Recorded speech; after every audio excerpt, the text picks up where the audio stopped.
The New Right Podcast. Hello, and welcome to the New Right Podcast, a brand new podcast about the New Right. I'm Casey. I'm one of your hosts.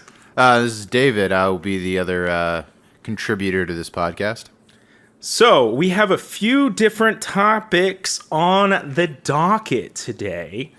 We'll be discussing the Nazi pug. We will be discussing Gun control, the new March for Our Lives protest that happened over the past weekend, as well as a larger history to put that in context. Ooh, history. That's juicy. Yeah, you thought you got out of that back in the 10th grade, didn't you? They never really got history in the 10th grade. Come on, let's be fair. Yeah, that's true. When did you learn a couple dates about the Alamo? Yeah. I've learned way more about U.S. history since I graduated college than ever I did in formal education. I think learning now, it just makes me feel like I wasted a lot of time and money on education. Yeah. So, and then Omnibus is also going to be one of the topics that I was forced into. Hey, it's a really important piece of legislation and a pretty terrible piece of legislation if you are, A human vaguely being. on the right in any way. I think this is a huge win for the Democrats. If you hate this country and you want to see it fail, then this bill is great for you. All right, so you heard it here. There is a bill for communism. For you, for all of you listeners out there that are waving around the hammer and sickle, this bud is for you, buddy. All right, so we are, once again, a brand new podcast, so we would just want to take a second to outline a little bit about who we are-ish and what the new right is to us, because there are a few different definitions. Some of them are more modern.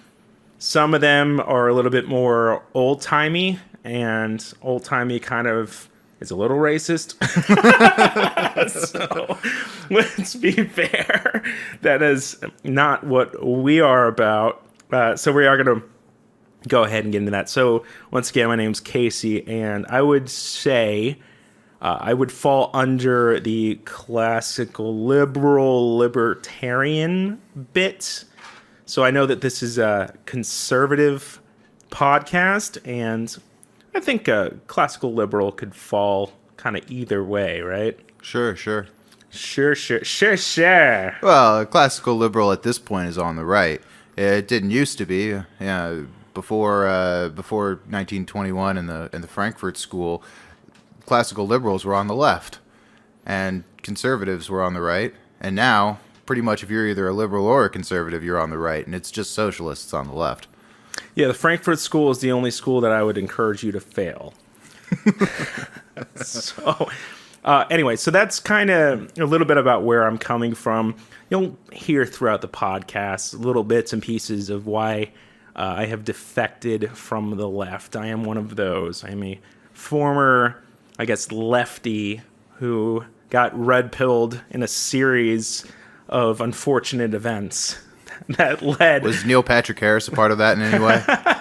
Hey, they got the new season coming up soon. Yeah. Probably not going to watch it, but I read the books. Finished Santa Clarita Diet, the season nice. 2. I was waiting for it. It's really good. Okay, so what about yourself? My name's David. I'm a nationalist. I used to come from the libertarian school of thought, kind of matured in my thinking after being exposed to some of the history that I wasn't taught in school. I fall very short of ethno-nationalist, though. No. I know, this isn't going to be one of those edgy podcasts. This is going to be one that might actually be constructive in some sense or another. So we're not red ice, huh? No, unfortunately. Okay. Or what's that cute girl who's really far right? I don't know. There's a lot of far-right cute girls. The one that I turned you on to, what is it, Rose? Rose? Lauren Rose? Lauren Rose. Yeah, no. So we will not be blaming all of our problems on the Jews in this podcast. Only some of them. Only some of them. Jews on the banks. But no, pretty much anybody who adheres to the civic structure of this country and wants to see it succeed, we will be for you. And that, you could totally be a Jew and want to build up this country. So you're totally good by my as long as you're book. not a Muslim. As long as you're not a Muslim. So, also wanted to mention now that this is not a podcast for children. This is not an all ages show. You will hear swear words. You might hear sexual innuendos, and you might hear a little bit too much about me that you did not want to hear and can never unhear. Hide your kids, hide your wife. Hide your kids and hide your wife. So I wanted to give you that heads up ahead of time. I am going to put it when I upload it as like explicit or whatever content, so you guys know. Also, it's a little bit of bookkeeping, even though it's not bookkeeping. We do have a Facebook, so go ahead and like our Facebook. We have a Twitter at New Right Pod, because I couldn't finish podcast. It might be the New Right Pod. Shit, I should probably look that up. Anyway, you'll find us. If you look for us on Twitter, you will find us. We also have an email address at newrightpodcast@gmail.com. Send us all of your hate mail. Feel free to use whatever epithets you'd like. Send us your digital anthrax. Can you imagine if that was a real... I mean, there's computer viruses, but can you imagine if digital anthrax was a real thing? Yeah, just don't click on any of the image files. Okay. So we're going to go ahead and jump in. Well, before we do, I wanted to get in the definition of the new right. Yeah, hey! Yeah, so there's a lot of definitions of the new right, and we can go over a few of them, but the main one that I want to use is anyone who understands that the left is not someone to be worked... they're not a group of people who are trying to build up this country. They're not trying to make it succeed. They are trying to tear down all of our institutions. Therefore, bipartisanship is not part of the platform. If we need to start chipping away at the damage that has already been done in the last half century, and ceding more ground is not the way to do it. I agree with that. Also, I wanted to make it clear that we are not the alt-right. No, whatever that even means anymore. Yeah, I guess there was like a split between alt-right and new right and alt-light and all those things at a certain point. But I think the initial distinction was that the alt-right started going kind of ethno-nationalist, and the new right just like Pepe memes and fucking with the establishment. Yeah. So we're more on the Pepe memes and fucking with the establishment part. Yeah.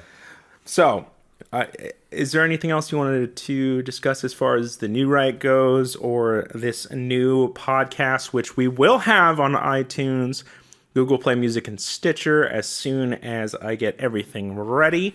So it might be a few days, but we will have it up on there so you can subscribe. Yeah. The other thing, I guess we could plug this a little bit at the end, but join your local GOP groups. If you have I'm sure you do, in whatever city you live in, there will be a Republican Party. You sign up to be a precinct committeeman. They take almost anyone. It's a good way to get involved. So we can plug that a little bit more at the end, I think. But this is all about working within the structure to make a positive change. And the best way to do that is to get involved. There you go. You got it. Volunteer your time. Don't be a useless internet D-bag. I think that's what we're getting at. Well, we love internet D-bags too, so also do that. But yeah. I guess I'm not volunteering my time, so I'm calling myself an internet I think this is volunteering my time. Yeah. I'd say I'm doing something constructive. For money sometimes. Well, not getting paid yet. Yeah. not gonna kill the white people yet. that was some South Africa humor for you. We got South Africa coming down the pipeline in the next couple of weeks, so. Yeah, stay tuned to be depressed. So let's go ahead and, speaking of not depressing, but also kind of depressing, it's a funny, not funny story. Let's start with the Nazi dogs. Okay. Dog. I guess there's not a Third Reich of Nazi dogs. Well, the funny part about this story, to me anyway, do you want to introduce the story before we dive into commentary on it? Oh, what is it? Count Dankula? Count Dankula, a.k.a. Mark Meechan, who is 30 years old, he recorded his pug Buddha as he was saying things like "gas the Jews" and "Sieg Heil," and he trained his dog to raise its paw. Now, this sounds bad, but he introduced it as clearly a joke. In the video, he says he wants to turn the dog into the worst thing he can think of, and Count Dankula, being a self-avowed communist, thought that the worst thing he could think of was a Nazi. So he played a bunch of Hitler videos for his dog and trained him to raise his right paw whenever on the command, gas the Jews. Do you want to gas the Jews? Maybe it's not your cup of tea, but a lot of people found it very funny. It was a joke at the end of the day. It was satire. And apparently the court system over in the UK did not find that to be the case. So he has been charged with a hate... Actually, he was convicted of a hate crime over his little pug, which are hideous dogs. I like pugs, but I don't like pugs. I think they're bug-eyed, disgusting. I hate all that shit. Anyway, so he has actually been not only charged but convicted of what is essentially a thought crime, because I feel like a lot of people. It was literally spreading offensive material. Yes, which means he's literally going to jail for offending people. Exactly. He hasn't been sentenced yet, so I mean, maybe he'll get community service, hopefully.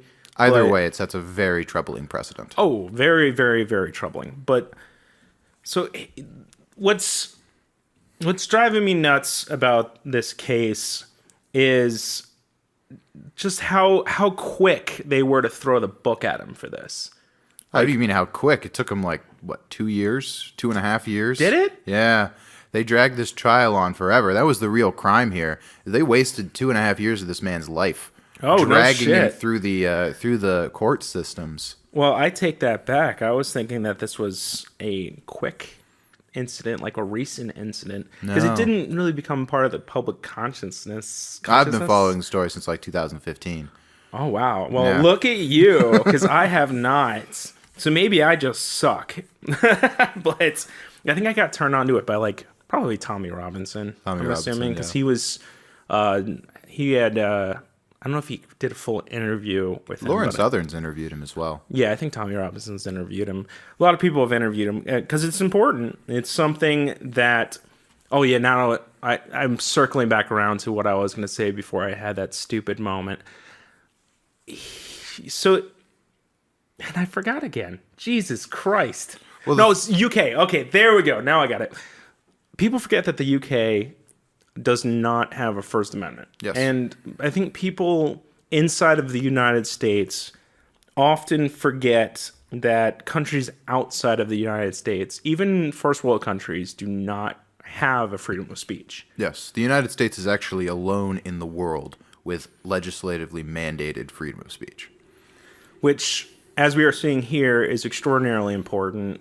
This is coming on the backs of also, at least the conviction is coming on the backs of Lauren Southern getting banned from the UK, Brittany Pettibone getting banned from the UK, whatever her boyfriend's name is. Martin Sellner. There we go. I always call him Brittany Pettibone's boyfriend. Yeah, that's probably what he is. I'm too lazy to learn his name. He has an accent, so I don't listen. But in all seriousness, they were also banned for essentially... They didn't even commit the crimes yet. They were it was Minority pre-crime. Report, pre-criming it. Yeah. The crime of wanting to interview Tommy Robinson or ironically speak on Speaker's Corner about freedom of speech. Mm-hmm. And he got banned from entering the country for what? Hate speech? Yeah. It's baffling to me. Speaker's Corner was set up as a bastion of freedom of speech so that you could talk about any issue that was important without fear of censorship. And now the issue that we need to talk about the most, that's being censored the most, is free speech. And we're not even allowed to talk about that anymore. Well, that's how they stop you from getting anything done, right? You cut it off at the knees. If we can't talk about free speech, we can't really talk about anything, can we? Yeah, George Orwell knew that. Yeah, well, a lot of dystopian writers have come to understand that. But so the Nazi pug precedent. So let's talk about the idea of this setting a precedent in the courts. Well, so the United Kingdom has been sentencing people for thought crimes now for several years. This is probably the most publicized case of thought crime actually resorting in a sentence. But it's something on the order of 1,000 people a month get brought before a judge because they posted something on Twitter. 1,000 people a month. Yeah, not all of them are sentenced, and obviously it depends on what happened. But especially up in Scotland, where this incident occurred, the Scottish police are very, very pernicious. I don't know what the word is. They're very active in grabbing Twitter trolls. That's interesting for a part of the UK that says the word cunt so much. they're really anti-free speech. Yeah, well, I guess, they're allowed to cuss. That part of PC they don't buy into, but everything else. Well, no, it's always the political ideologies. We have freedom of speech because of political speech. Mm-hmm. That's the speech that is always the most dangerous to the establishment. Mm-hmm. Swear words don't bother the establishment in any way. It doesn't upset their power. Yeah, I just feel like back when I was younger, like when you said politically correct, like swear words kind of got lumped into that.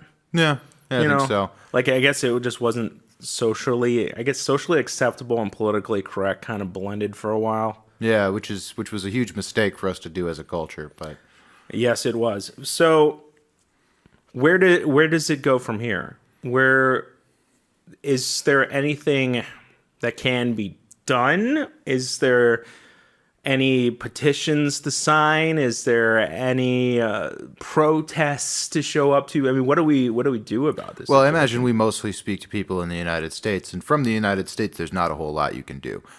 I would imagine there's probably some change.org petitions you could sign to have the United States government officially recognize the loss of freedom of speech in the UK. However, if you happen to be listening from the UK, Tommy Robinson and others have been going down to Speaker's Corner in London every Sunday since this incident and speaking their minds on this very important issue. So just prepare for Allah Akbar to be shouted at you a lot. Yeah. Because apparently a lot of Muslims are hanging out in Speaker's Corner now. Yeah. I don't know, is that just where they're situated, do you know? There's a lot of Muslims in London, and there's a lot of, so. I didn't know if they just lived in the area by that park. They're usually pretty close, yeah. Oh, okay. I would say the other thing you can do is support any candidate that is wanting to introduce free speech legislation. The UK has a much more flexible constitution than the United States, which is kind of how we're in this mess in the first place. And if freedom of speech can be taken away, it can be reinstated. All it takes is a law. So I'm sure there will be plenty of politicians stepping up in the next few months who are going to be running specifically on that issue. And a lot of people who can stand up. A lot of you listeners in the UK. But, it's funny because when I was discussing the Tommy Robinson thing with somebody, they were saying, well, what does it matter? They're over, in the UK, they're in Europe. Like, what does any of this matter to us? And that is an interesting discussion because, technically, do we lump ourselves in with the West? If the West is under attack, is the UK, is Europe? It's an interesting distinction because we are so isolated since we're across the pond and because we have different borders, different laws. Should we be so concerned with what's going on in Europe? Absolutely. Our laws sprung from English common law originally. And we still do have a very strong tradition of English common law in this country. Unfortunately, you can't say the same thing for the UK anymore. But yeah, Canada has been grabbing ideas from Europe for the last 100 years, and you see people like Bernie Sanders who have stolen a lot of ideas from Nordic socialism.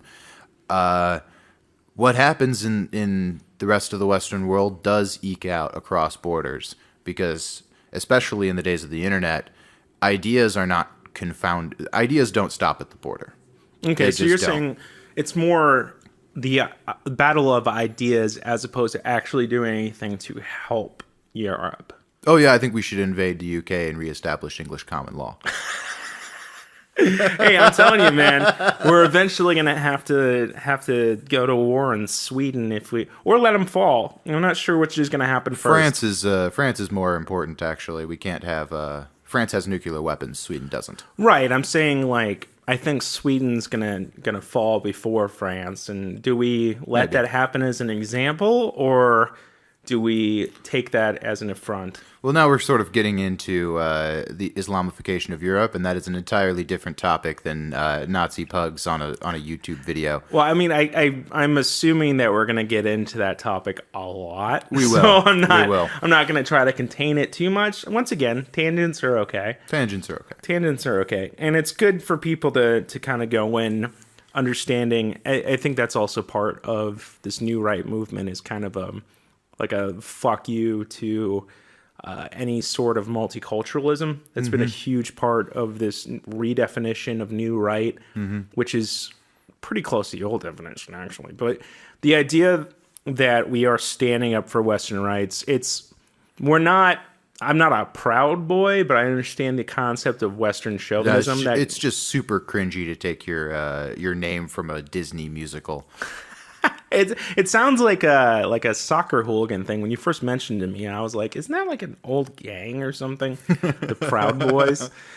But the idea, what I'm getting at, is that the idea of Western chauvinism that Gavin McInnes has it's a solid idea. Yeah, I mean, he's not wrong. He's not wrong. And people taking it and making a frat out of it, I mean, at least it gives us boots on the ground against Antifa. We have someone to swing against them. Stickman. I think I would put money on frat boys over gender neutrals any day of the week in a fight. Although now we're just seeing pepper spray battles. It's like super soakers. People are just spraying each other from across the room. Man. Have you seen that? Like now, like everyone's fighting with pepper spray. So you're seeing like one side shoot and the other side shoot. And you're just like having pepper spray wars.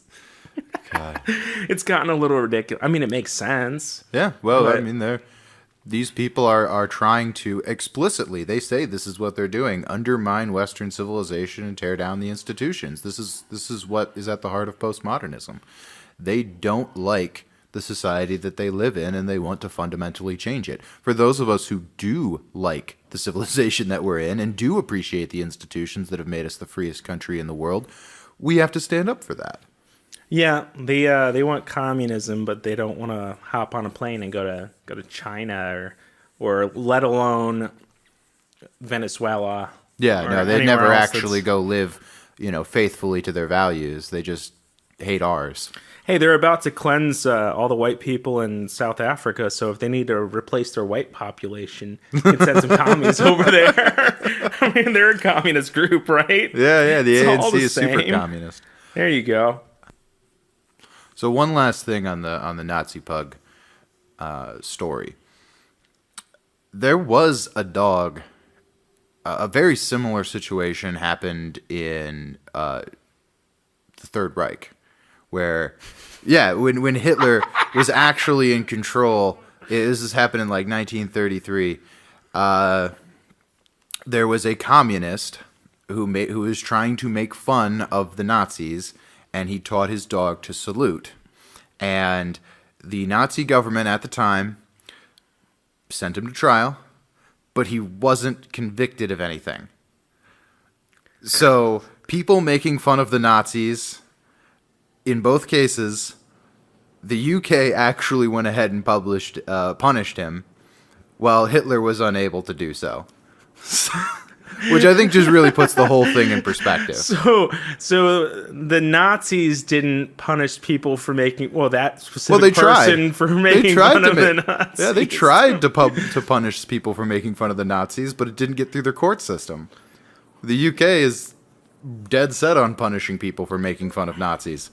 Yeah, once again, there's that precedent again. It's why I made that bomb ass meme out of the. I've been churning out memes the last 2 days, but that meme with the Jordan Peterson "So You're Saying" thing, and it's like, it's like so meme. Making fun. Yeah, right. I'm making some good memes. You should check it out on our Facebook page. But yeah, so the idea of making fun of Nazis now being hate speech. Yeah, we're kind of coming full circle here. So it's like, should we say encouraging things about Nazis? Like, apparently, if you live in Scotland, that's what they want from you. God, I don't know, man. It's so confusing. And apparently, the judge involved in the case has zero sense of humor or irony. Yeah, which you would think that's pretty common in England, not Scotland. Yeah, dry pan. Actually, that's the thing too. I heard that like essentially the prosecutors and the judge knew what his intentions were. Yeah. But the argument wasn't about his intentions. The argument was about essentially how they wanted to levy the case in the law against him. The phrase was context independent. Exactly. Yep, gotta love court systems. It's up to the judge's discretion. We'll have to do a whole thing about that on the U.S. court systems too, because activist judges and whatnot. They're inefficient. But we're gonna go ahead. Let's move on to guns. I think guns really is a good way for people to understand that the left is not to be worked with. They are not constructive in this. A brief history. The Second Amendment to the Constitution was ratified in 1791, and it reads, "A well-regulated militia, being necessary to the security of a free state, the right of the people to keep and bear arms shall not be infringed." And shall not be infringed. And for over 150 years, that was good enough for everyone in this country. We understood what that meant. You know, if we didn't require any other gun legislation between then and 1934 with guess who? Franklin Delano Roosevelt's New Deal. 1934, the National Firearms Act was meant to curtail gang crimes in the area, so it imposed a tax. That was all it was. It was a tax on the sale of guns. But I think the crucial thing to take away from this is that gun control is a recent phenomenon. It's only in the last 100 years that anyone ever thought that, hey, this system that we were working with for the entire history of this country, this needs to be changed. And they've slowly been chipping away at it since 1934. 1938 introduced firearm licenses for gun manufacturers. 1939 was sawed-off shotguns. They're just... Hey, let's be fair. That was like the height of the mob, right? Yeah, well, if they just hadn't banned alcohol, it would have been fine. Yeah, we've found in this country that prohibition works so well. So just like when we prohibited alcohol and drugs, I'm sure prohibiting guns will definitely stop the problem. Oh, yeah, clearly. Oh, the other thing about the sawed-off shotguns, which I thought was hilarious, was that viral Facebook video going around of the woman who decided to destroy her guns, and I want you to really hear the air quotes there. She took a saw and she cut the barrel off of her gun, which actually made it from a legal firearm to an illegal firearm, and did not at all inhibit its use. Whoops. Yeah, it was hilarious. I think the air quotes might be around like destroying her guns as opposed to accidentally. Yeah. Because I think maybe she was just trying to make her guns a little bit more not efficient, but I guess easier to tuck away. 'Cause, Yeah. I mean, that's the thing. When you saw off shotguns, they become a lot less accurate. A lot less accurate. Yeah, and you have to be a lot closer range for you to get the same bang for your buck. But I mean, this goes back to the whole problem of people trying to regulate guns who know nothing about guns. Like, if she had known anything about the gun, she would know how much more dangerous she just made that weapon. instead of dismantling it as she intended. Yeah, I mean, I feel like we're giving people too much credit to expect them to actually do any research about guns before they start trying to make gun control claims. The thing is, if they really, I feel like most people who are against gun control legislation fall into a few different camps. The first camp is like good-hearted, like they really think that certain guns are bad and that they should be, or bump stocks or whatever, should be banned. Then you have the group that understands that they can manipulate that group and to push certain gun control that they want. And then you have another group that doesn't care about learning the difference because they just want to ban all guns. Yeah. So they'll show up and they'll parrot the arguments just to be involved in the conversation, because for a little while it was not okay to say ban guns.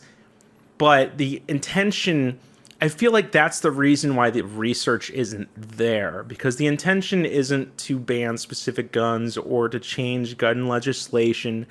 The intention is to ban guns. And if you're just trying to ban guns, it doesn't you don't need to know the difference between an AR and an M16 if you're just trying to ban guns.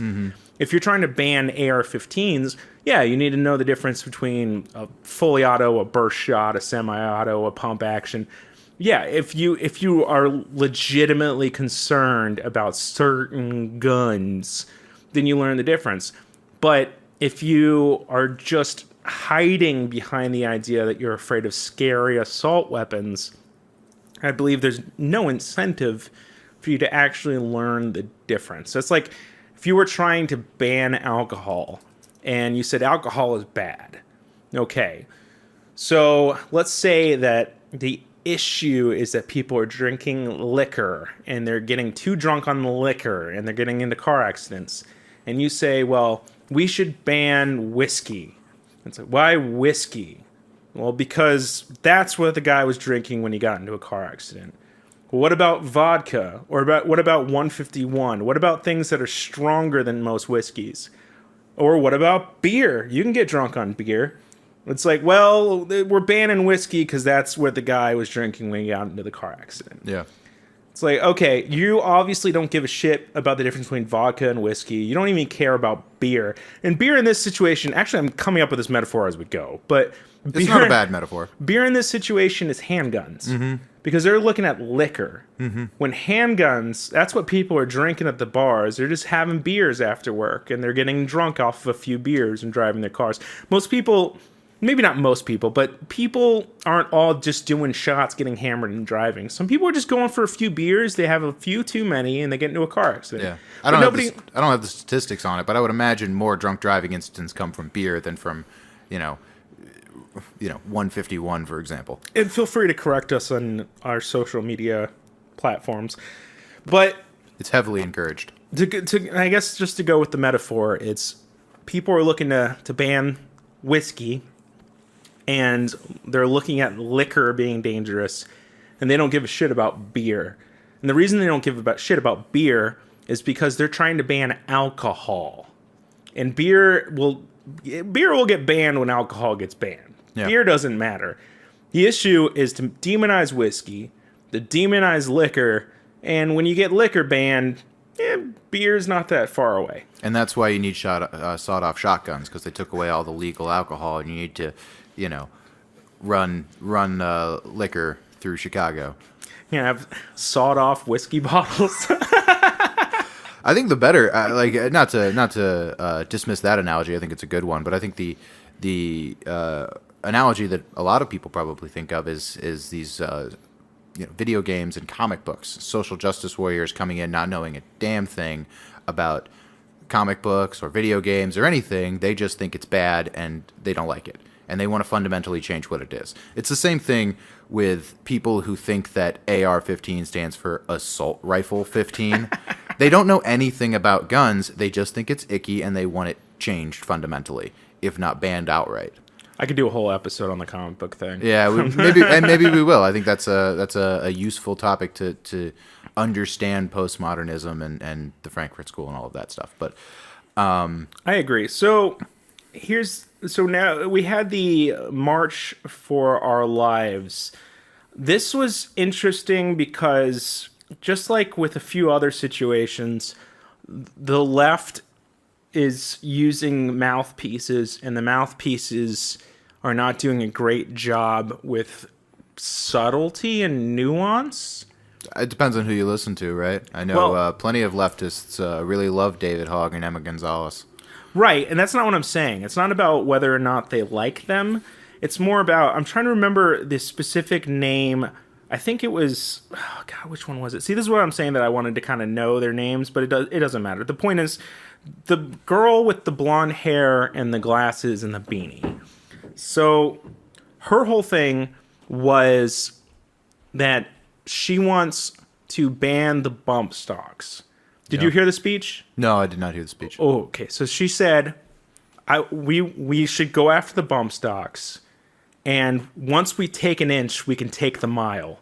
Yeah. Oh, this has been the plan from the very beginning. Right. From FDR's first act in 1934. She said it out loud in front of a group of people on camera.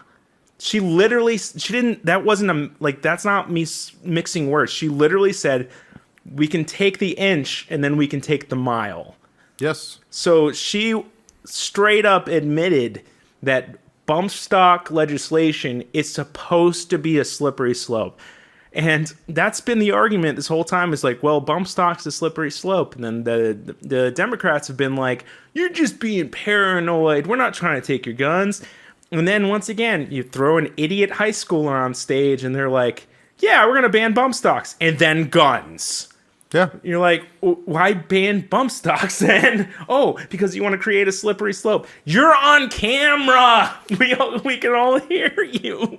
Don't give away the plot, man. I mean, the plot was pretty easy to guess. And here's me on camera saying that we need to get rid of the ATF. And we use that as a slippery slope to get rid of every legislative act that's been passed since 1791.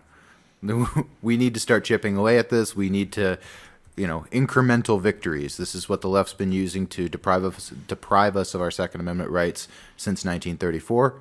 And we need some incremental victories. I think the ATF would be a great place to start. They're a worthless government agency that spends way too much money. You could at least drop the F. That would probably be a good place to start, right? It sounds like a slogan. Drop the F. Yeah. I mean, I don't know about everybody, but, I don't have a huge problem with the alcohol and tobacco part of that acronym. Government wants to regulate alcohol and tobacco. That sounds fine. But the firearms part is the one where that's like 90% of their budget anyway, is to regulate the firearms. Okay. So by the way, it's Delaney Tarr was the name of the girl. Her direct quote was, when you give us an inch, that bump stock ban, we will take a mile. We are not here for breadcrumbs. We are here to lead. Yeah. So, and we're saying exactly the converse of that. Right. But I mean, we're upfront about it. That's so fine. But they're not supposed to be. That's my point, is that the rest of the pundits, and not just the pundits and the politicians, their whole line is, we're going to ban bump stocks and ARs because those are scary. And then these teenagers are jumping up and saying, we're going to ban everything. Mm-hmm. But I think they know that people look at these teenagers and they're like, well, they're just a bunch of dumb teenagers. They're just coming up with shit. So like it's they can use them to pull sympathy out of people, but they also have plausible deniability. When they say dumb shit, if it really came down to it, the CNN could just be like, they're just teenagers. They don't know what they're saying. Like David Hogg thinks you have a First Amendment right to an opaque backpack. Yeah. What? He's the irony of him saying that we're stomping on his rights because of a clear backpack when he's trying to stomp on our rights. There are a thousand reasons to oppose clear backpacks. The First Amendment's not one of them.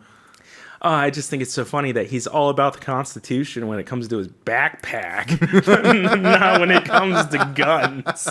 Oh, because women might have feminine products for their menstrual cycles. Even saying menstrual cycle. Yeah, Blonde in the Belly of the Beast had mentioned that she was like, just hearing him say menstrual cycles is just cringy. But it's God, it's so funny because everyone's saying that him and that one girl are like, they always say boyfriend and girlfriend, and I'm like, come on, they're both gay. There's no way David Hogg is straight. Well, Emma Gonzalez is open about being a lesbian, right? Like, she's clearly, and people are saying he's just trying to get that social justice pussy, but look at the kid. I mean, there's no way, man. If this was the '90s, he'd be getting shoved in lockers and called faggot. Yeah, probably. Then he'd be shooting up the school.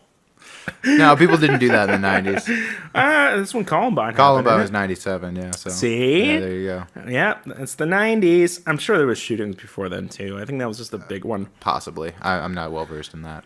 So that was part of it. Then there was, since we're speaking about the March for Life, there was another meme I made. And I'm not going to lie, I think I stole the joke from Blonde in the Belly of the Beast. So if you go on our Facebook, that joke's probably stolen. But how the girl was making the like $1.05 comment where she was saying if you take all of the kids in Florida and you do all this stupid math, it comes to $1.05 per student. So that's what we're worth to him. It's like, okay, well, first of all, that's not really how that works. Like you don't buy per student when you send someone campaign money. Yeah, that's. Second of all, just because the point of campaign money is supposed to be that you agree with their platform, so you're giving them money to get into office, not that you want to influence their platform, so you give them money to get into office, right? So that's the point. You're not supposed to be bribing people. Yeah. But if it was a bribe, the point that was made that I have the meme for is, all right, well, why doesn't everyone just take their lunch money for one day? Not even their lunch money. Lunch is like $10 now or some shit for school, isn't it? Yeah. Some stupid it's high. outrageous, yeah. It's outrageously high for really shitty food. But why don't you just like take $2 from one day of lunch away? Like, don't get that extra chocolate milk. And if everyone takes their $2 and they send it to him, then they can outspend the NRA doubled. Yeah. This is the point that leftists don't seem to understand. The NRA does make campaign contributions. It's something in the order of like $12 million annually, which is pocket change compared to like the pharmaceutical industry and various other industries. The politicians who stand very firm for Second Amendment rights, they do that not because the NRA wrote them a check for $14.95. They do that because they know they will get voted out immediately because people actually care about their Second Amendment rights. And if you vote against it, that's good enough for people to vote you out. Bernie Sanders knew this. Bernie Sanders didn't take any money from the NRA, but as a senator from Vermont, he had a very good record voting for the laws that the NRA actually wanted. And it's because he knew that people in Vermont like the Second Amendment, and if he voted against them, he would be out. Yeah, and that's the thing is, so you got people who are attacking the NRA, you have people who are attacking the Second Amendment. We have, not too long from now, we're going to have a midterm election. And the point I think Ben Shapiro made, or somebody that I was listening to today, but the point they were making is that you have a bunch of people who would otherwise be lazy and sit on their ass and go, it's a midterm election, who gives a shit, who are like, oh, they're trying to take our guns? I guess I should vote. So David Hogg has signed up more NRA memberships than anybody in the history of this country, probably. I mean, I just want to buy an AR-15 in a bump stock just because I don't like him. Yeah, he's just super looking at unlikable. his stupid face. Yeah, like, I don't want to shoot him, but I do want to buy an AR-15 just to be like, you know what I mean? Yeah. Although he does have a very punchable face. Very punchable. I'm not saying shooting, but very punchable face. Very, very throw into lockerable face. Yeah, I'm telling you, man. Like, I'm not a jock, even though people think that now, I was actually a punk in high school, kind of like Gavin McInnes. I was very punk rock, and I kind of evolved into like a classical liberal libertarian, which I think is a natural evolution once you realize that like once you start paying taxes. Once you start paying taxes, but you still don't like the mainstream, that's where you find libertarian and classical liberalism. Yeah. But people think that I was the shove people into lockers person. And it's guys like this that like, I wanted to, if I saw that kid in school, I would want to shove him into a fucking locker. Like I wasn't a bully back then. But I feel like if I was in high school now, I'd be a bully. Because I'd see little fuckers like that and be like, dude, just shut up. Just shut. I mean, like, go away. Like, nobody cares what you think about the Second Amendment. Yeah. Also, give me your lunch money. Give me your $2. Give me $1.05. Give me $1.05. I don't even think sodas are that cheap anymore. Oh yeah, no, especially in schools, those things are like $2.75 now. Yeah, the fact that they have like soda in school is disgusting to begin with. We're gonna have to talk about food in the school system at some point because that's a big topic for me that drives me fucking crazy. Privatize it. Well, no, that's the problem. Was we did privatize. I mean, that's why you have like Pepsi in every single fucking schools because we privatized it. So, I don't know. So, that's a whole nother conversation. Whole nother topic. Do you have anything else on gun control you want to talk about? Dead air. No, I don't think so. Okay. I think we got all of it. So, now we're going to be talking about the Omnibus, huh? Yeah, the travesty of a bill that was just signed in to prevent a government shutdown, which I know a lot of us on the right would not necessarily oppose a government shutdown, but God, how often does the government shut down? Did it used to shut down this much? No. I feel like the government shuts down like every couple months. Like I remember when it happened under Obama, everyone was like, "Oh my God, the government's gonna shut down. What are we gonna do?" And now it's like, "Oh, the government shut down again." It's like, what? It did? I don't remember it shutting. Did it shut down? Yeah, it shut down a couple of years ago. Well, if you look at the political positions of our elected representatives over history, for the large majority of the history, the furthest left, whatever particular party it was, the furthest left right-wing party was always to the left of the furthest right left-wing party. There was always a big overlap in political positions. So there was always common ground to be found. It's really only since the socialists came into this country and started commies, manipulating the Democratic Party that now we find ourselves in a position where the furthest left Republican is still pretty far to the right of the furthest right Democrat, and they don't have any policy positions that they actually agree on. You can't run as a pro-choice Republican in this country, and you can't run as a pro-life Democrat. They don't agree on almost any policy issue. The one policy, which leads us back to the Omnibus, the one policy that the Democrats and the Republicans seem to agree on is that there's no limit to how much money we can spend. Of course. Yeah. Keep printing that shit. Yeah. Our kids be damned, right? Well, this is your jam, so I'll let you go through this omnibus thing, and I'll throw in some colored commentary every once in a while. A lot of us Republicans were very enthusiastic about the tax cuts in December. We thought that the tax cuts were absolutely the right thing to do. They are clearly a boost to the economy, into the manufacturing sector, to the service sector, to anybody who owns a business or anybody who works for a business. This is a good news for you, right? Which that's everybody.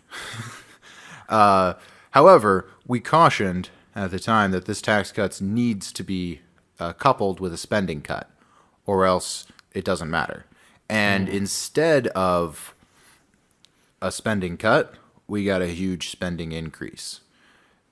So, because that makes sense. yeah, well, this is the old tripe that the Democrats are tax and spend, and the Republicans are borrow and spend, and this just completely reaffirms that general notion. I feel like a third grader could figure this math out. Mm-hmm. Yeah, it's going to add trillions to the deficit. It's not sustainable at the end of the day. We want to get into some of the more troubling aspects of the bill itself. The big one, I think, is the $15 million that goes to China. China.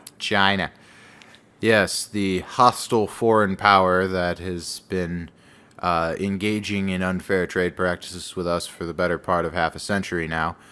And we continue to give them money for development. I'm putting that in quotes, and I don't know what that means, and I don't think any of our representatives know what that means either. And China is not under any obligation to tell us what that money is for. Don't we already owe them money? So what does us giving them money have to do with us? I mean, then we owe... The whole thing doesn't make any sense. It's a holdover from back when China was a third world country. We give foreign aid to most third world countries. South Africa. Yeah. Was it 350 some odd million a year? Yeah, $350 million for them to commit genocide. Yes. We also give money to Jordan, to Syria, to Egypt. Syria, yeah, that's where we should be sending our money. Yeah, Egypt, which is governed by the Muslim Brotherhood. Don't we only send, how much do we send to Israel? I feel like it's not that much. Some amount of money. I don't have the number right on the top of my head. Whatever. But the point here is Article 3, Section 3 of the Constitution outlines what treason is. And I think that anybody who votes to send money to China should be convicted of treason. I think anyone who votes to send money to Syria should be convicted of treason. There are good people in Syria who are fighting on our side, quote unquote, whatever that even means anymore. Are there? Presumably. Oh, whatever. I just still don't think we should be allies with the Saudis. No, but I don't see any way to, change that in the current dynamic. But we should definitely be moving towards a policy of ostracization. Yeah. Isolation, maybe. Just that's easier. Yeah, we should be pushing ourselves away from aligning ourselves with Saudi Arabia. Well, this also sends money to Saudi Arabia, by the way. Yeah, there's a whole line of government aid given to various governments across the world. Some of them friendly, some of them not so friendly. This spending bill, the big problem with it, this is why I think a lot of us on the right are pushing away from bipartisanship in general, is because the Democrats say they wanted this spending, and the Republicans say they wanted this spending, so they compromised and just spent everything. And it's unsustainable for our current budget deficits. So our government is bloated and inefficient. Yeah, unlike that doesn't ever happen to governments, right? That I feel like if I had a quarter for every time I've said that in my life, just if I had a quarter for every time I've said that in the last 2 years, where people are like, blah, blah, blah spending, and I'm just like, oh, so the government's bloated and inefficient. Huh, who would have thought? Yeah, and I think a lot of the reason why people voted in Trump was they thought it was going to be a different path away from the Republicans' borrow and spend mentality. It's going to drain the swamp. He was going to drain the swamp. Yeah. And for all those leftists out there who think that he's some far-right nut, he's been governing exactly like any other Republican would. I mean, if anything, he's pretty far left for a Republican. Yeah. Mm-hmm. He seems to be a liberal. I mean, he is a former Democrat. Mm-hmm. So it's so funny because everyone thought that he's literally Hitler. Mm-hmm. It's like, wow, I guess Hitler was very democratic then. Yeah, it's because they want fucking communism. Yeah. So since they're not getting communism, they call it fascism. It's fascism. Yeah, well, what do you want? Communism. Anybody to the right of Mao, right? Yeah. But some of the good things in the spending bill. I don't want to be a Debbie Downer. A Debbie Downer on this. We did get $500 million for the opioid crisis. That was. What are they going to do with it? Like rehab centers? Rehab centers. They're going to fund studies for opioid addiction so they can get better treatments. Yes, the death penalty is not part of this bill. That should go without. Was it supposed to be? No. It never was. That would require a different bill.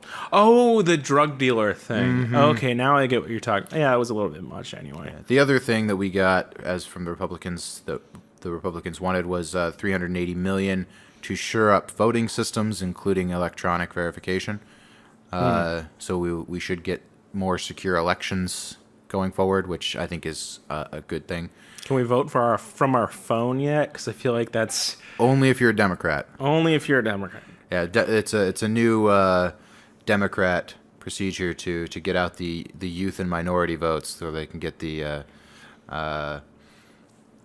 you can vote with your phone now. Yeah, so we want 16-year-olds to be able to vote, but only 21-year-olds to be able to buy guns. Yes, because that's the right.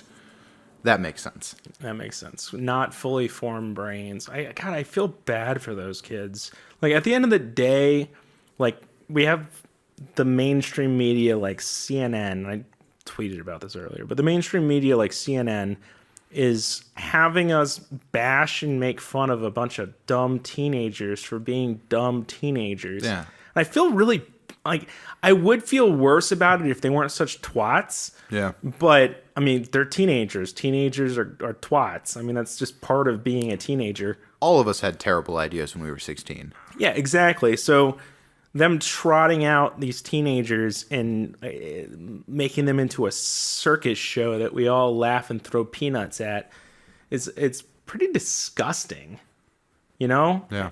So I don't know. Sorry, that was kind of a bit of a short tangent. That's fine. There's only a few more things that the Republicans actually wanted. The other thing is increased funding for the military. We got a big bump in military spending. I think it was $300 billion. Because we needed that. And there's part of that money is allocated for veterans resources. So there should be fewer homeless vets. He actually, Trump ran on that. Mm-hmm. That was one of the few policies that I actually supported. Yeah, this is a campaign promise fulfilled. Yeah. That's a dangerous president too, speaking of which. The other... for the president. Precedent for the president. A precedent for the president. Say that 5 times fast. Precedent for the president. I am not going to do that. That sounds impossible. The other big campaign promise was the expansion of NASA, which NASA got, I think, double what it asked for. Why are we giving money to NASA? Trump wants to go to the stars. It was one of the things he ran on. You know, for supposed to be a Republican, we already have private businesses that are funding that, like, what, Google? Yeah, and Elon Musk. But yeah. They get a large percentage of their revenue from the government anyway. Understandable. And it's still, I don't understand why taxpayers have to pay for something that private citizens are paying for mostly out of their own pocket. Are more willing to pay for now than ever before. I mean, I guess we got Tang out of NASA. Yeah, as long as there's no more orangutans on the moon, I think we're good. Yeah, keep sending chimps out into space. Aliens keep finding them years later. A whole shipyard of dead chimps. Could you imagine the aliens like finding one of these like frozen chimps floating around in a metal can? And they're just like, oh, look. It's like, oh, these super intelligent chimps must have built this whole thing. Yeah, they're going to be disappointed when they get to Earth. They don't even have tails. They don't even have tails. Well, chimps don't have tails. And their orange drinks are much less delicious. Okay, what else you got on this thing? The big thing that's terrible in this is the lack of funding for a wall. There is $1.6 billion in funding for border security, which is more or less right along the lines of the fence that we've been promised since, 2002, when the Congress originally voted for a border fence. Build a fence. Yeah. Not a wall. That was a terrible Trump. Yeah, build the fence is not what we voted for. We voted for that in 2002, and that still is... There's some fence that's been erected, and that's fine, but... we wanted the wall. That's what was the provisions that say it can't be a wall? It was something specific. Yeah, it's not only it's not in the border security section. It's right up at the top. There's no part of this funding in this spending bill can be used for concrete, for or metal barriers, and there's concrete and metal barriers along the southern border. So our solutions are Legos. Somewhere to start. Hey, that company needs business anyway. Rubber. You can just drive into the wall and bounce off. What else? Cobblestone. We could build a moat. A moat? There you go. Get some dragons. Some lava. Some great lava. It's the best lava. It'd be the best lava. It'd be the best lava. You've never seen lava like our lava. just build up a wooden wall with a bunch of Mongolians on top. I don't know. Oh, I hope you guys stayed with us through the whole hour. I mean, I think the best material's at the end. Yeah.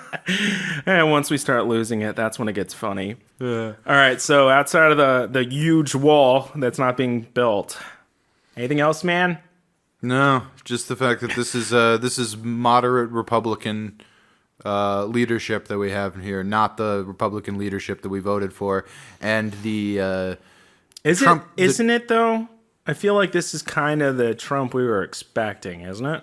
I had no idea what to expect, and I know most people who voted for him had no idea what to expect. We've gotten some lulls. We have gotten a lot of lulls. It was worth it if only for the lulls. Just to show how stupid and inefficient the president actually is. Yeah. I mean, this isn't anything new. This is pretty part and parcel for U.S. presidents. So. All right. So on that, thank you for joining us for our inaugural episode. I actually said that word without slipping. I'm really proud of myself. Nice. So once again, we have the Facebook, the Twitter, an email address. There's so many ways to reach us. And we will be up on iTunes, Google Play Music, Stitcher as soon as I get around to that, which should be this week. Of course, we're on Buzzsprout, so you can check us out here. Mm-hmm. We are looking at doing this as a weekly podcast. So look for episodes to drop on Wednesdays. And go ahead and subscribe. That way you can just get these episodes in, and it's Wednesday, and you're on your way to work, and you hate your life, and you're like, God, my boss is awful. I wish I could just shoot him with an AR-15 in his face. But instead of shooting your boss with an AR-15, a fully automatic AR-15 double bump stock, just listen to our podcast and chill out. Yeah. All right, David. I'm signing off. Casey, it was fun. It was fun, and we will see you guys next week.